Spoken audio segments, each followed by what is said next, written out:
We are looking at how to pronounce this name, this brand name. It's a brand name of sangria.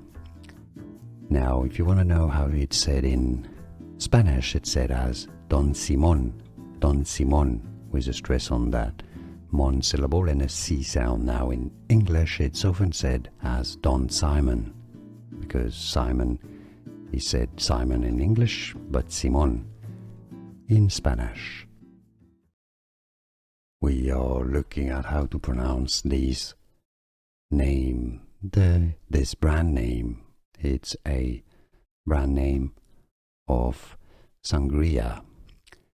Now, if you want to know how it's said in Spanish, it's said as Don Simon, with a stress on that mon syllable and a C sound. Now, in English, it's often said as Don Simon, because Simon is said Simon in English, but Simon in Spanish. Here are more videos on how to pronounce more confusing words and names too many mispronounced. Like this video if you found it useful. I appreciate your support. I'll see you soon and thanks for watching.